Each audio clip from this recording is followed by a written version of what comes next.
This separate series of images are based on the idea of Seth or Sutekh from Egypt mythology, because it's come up a couple of times and I wanted to understand a little bit more. So I painted these separate splodges to start with and then used my pens to like bring out some of the imagery. And I started this a couple of weeks ago. I toyed with the idea of having a background colour, but that didn't feel right. So at the moment I've just left it as separate. So looking at the centre of the image, there's what looks like a male character.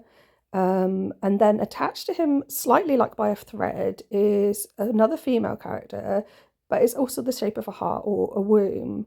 And she's looking at him and he's looking at her. And then coming out of the side of his body is also a rose, which has got another female character attached to it, which could relate to this mythology of Isis and Nephthys. You can kind of see that they're sort of attached by a thread almost there. There is a bird inside her body. I don't know what it is. In fact, there might be two. And one in her head, and it's obviously lots of fiery red colours. And then there is a bird within his body, sort of pointing up towards the rose, but there is another bird below that, which I think I can show you in another picture in a sec. And there's kind of an idea of him having his legs crossed. His feet are feathered. So like, yeah, coming out of his neck, above that bird are like a couple of weird symbols, and then what looks like a rose, on top of which is this what looks to me like a female face with, I don't know, flames of red hair and craziness going on. It's almost like a web on the side of her cheek as well. And I think the rose symbolism for me always comes back to this idea of Venus. So actually those two aspects could be morning and evening star, the two attachments to him.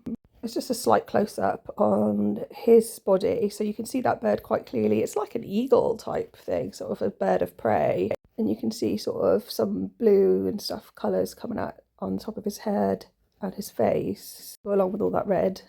So up above them is this flying fiery dragon figure, but its mouth is attached to another being that I'll show in a second.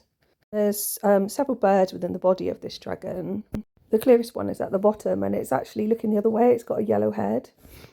So the mouth of that dragon is attached to this creature, which looks a bit like a crying baby with its mouth wide open going, wow.